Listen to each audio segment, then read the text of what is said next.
Hey, hi, it's me, your Void, and it's a new year, which means we make a new TBR.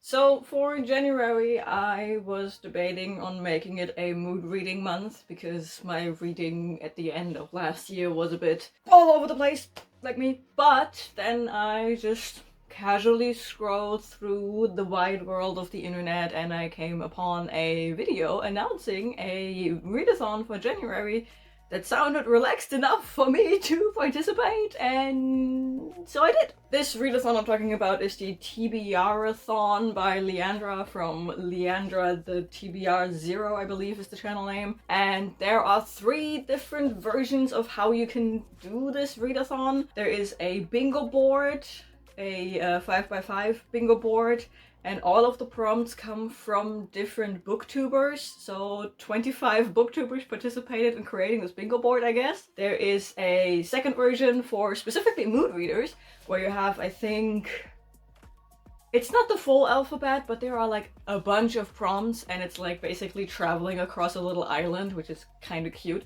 And you can just pick and choose whatever prompt you want. And then there's a third option, and that is like a snakes and ladders situations, just that it's in this case ladders and book stacks that topple over because theming, I guess. And I decided to go with the snakes and ladders thing, just because I can. It looks fun. It wasn't like the prompts on there weren't too scary. Let's call it scary, because let's face it, some readathons have very scary prompts. So I decided to go with the snakes and ladders, the book stacks and ladders, bookworms and ladders? Huh. I don't know. I played that game. Here. Go. Okay. We have the board. We have a figurine thing. We have a die. That's all we need to play this game. First roll. 8! Good start. 400 plus pages! Oh boy, okay. It's not like I don't have books that beat that page count, so they should be able to find something for that. Oh wow. Second roll. 3. 5-star prediction! Okay. I mean, I have a video out about that, so nice. Third roll. 4. Recent buy or borrow. Okay. I mean, easy enough. Holidays just happened, so cool. Roll number 4? Question mark? 8. A comfort genre! Yay! Okay, cool. Do I take that ladder, though? Am I going to take that ladder? That is one of 25 different prompts I can choose from. How many is it at the end? 1, 2, 3. I think I take that ladder just for, like, strategy purposes. Okay, what's this? Roll number 5, I think? 6! Haha! 1, 2, 3, 4, 5, 6! I'm done. Where would I have landed if I hadn't taken that ladder? 1, 2, 3, 4, 5, 6. Okay, not bad, but there's still the chance for the timber one, and I literally do not want lowest rated. Okay, cool. So I landed on 5 different prompts, which is very doable for me. Especially because these prompts are not that hard to fulfill. You would think it is, given that the first prompt was 400 page plus, but have you seen my bookshelf? It is very hard to find something that is not 400 pages the second I look at my German book collection, because we Germans love our long words and even longer sentences, so even something small can get very big. This is a 500 page book.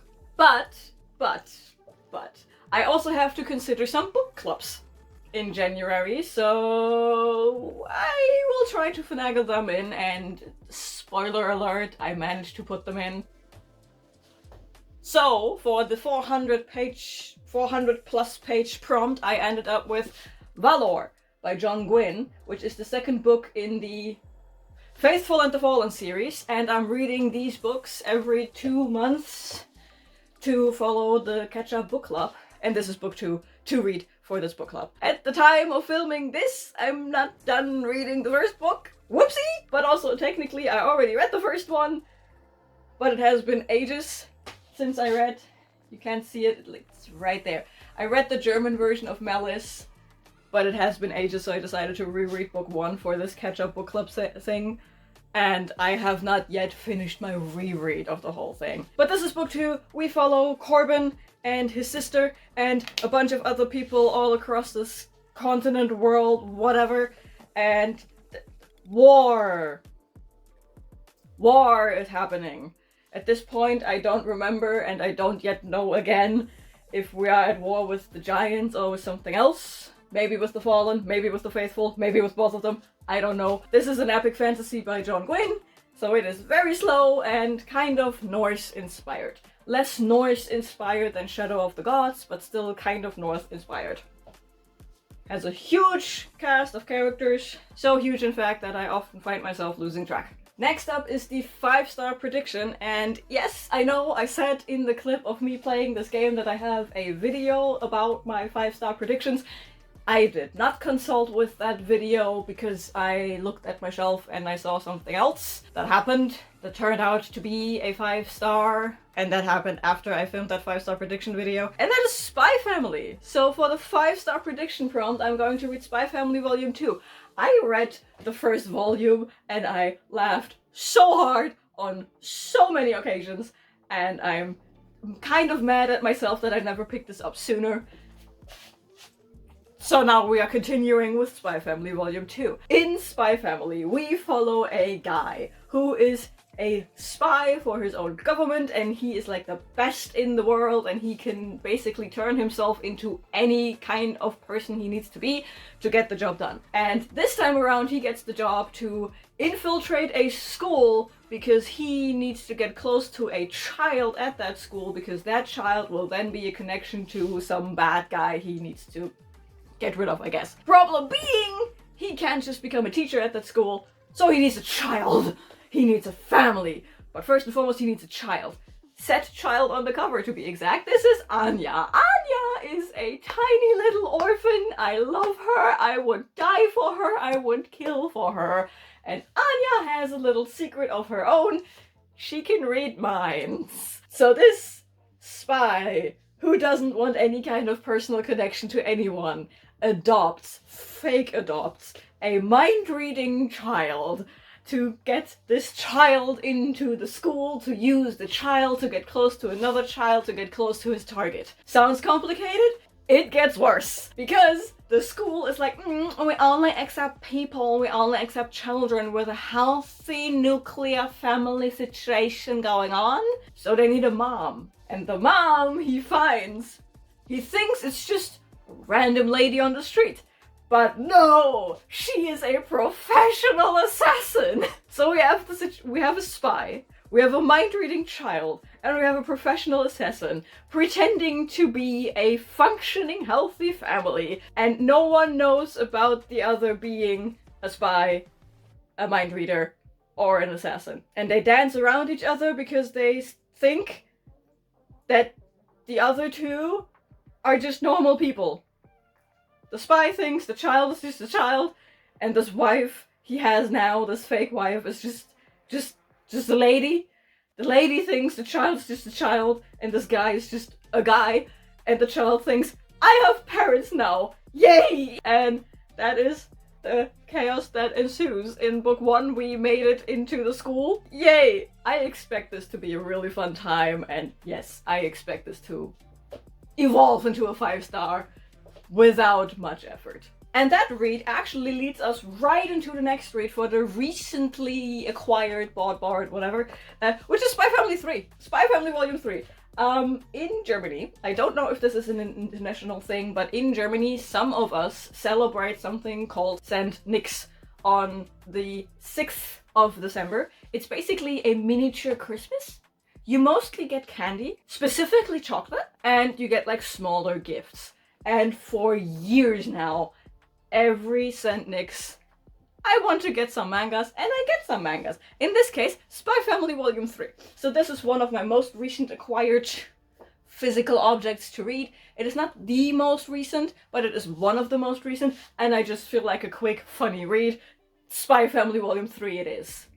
I just explained the whole plot to you, so copy and paste. Now we come to a frequent flyer for the last 2, I think, TBR videos of mine. Painted Devils by Margaret Owen. Once again, on my TBR. This is for Kirsty's Patreon book club. Have I started this one yet? No. I have 3 months to read this, and I have not yet picked it up. January is legitimately the last month I can read this, because the book club moves on with or without me.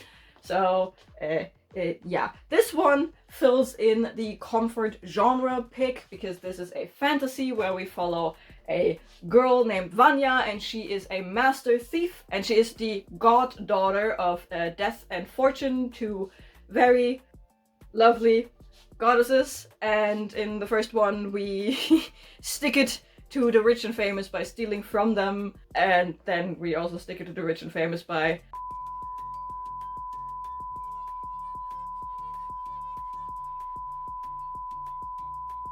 and Vanya in book 1 meets this police guy. They are called prefect, and they investigate shit named Conrad, and they kind of hit it off, kind of not. It's a very slow moving little, oh shit, I think I'm in love with this guy. And by the end of book 1 we had a little catch me if you can situation going on, so that's where we start off in book 2. And that is legitimately all I know about book 2, because I refuse to look at the blurb that is basically staring at my face right now. The first book, Little Thieves, was a 5-star reader, was so good. So I'm very looking forward to reading Painted Devils. I have high expectations. Don't you disappoint me. And then technically I should hold up a 5th book right now, but the last prompt was pick a bingo prompt off that bingo board I mentioned at the beginning of the video, and the middle square of that is sponsored by Leandra, and it's a mood read! I don't know yet what I'm in the mood later on in the month, so I will leave this prompt completely open. It's not like I have nothing to read. I think I just counted my unread books, which equated to 102 physical reads or something. I don't know, I have a number somewhere, I have a list somewhere. It's also staring me at the face right here where my TBR card is standing. So once I make it there, I will pick a mood read and just go forth, I guess. Which leaves me with a very handable, quite literally, I can put it just, it's easy to hold in my hand, TBR for the month of January. And Spy Family is upside down right now. There we go. So we have Valour by Gwynne, we have Painted Devils, we have Spy Family Volume 2 and Volume 3, and everyone be proud of me, I start off the year by not starting another series. Hold for applause.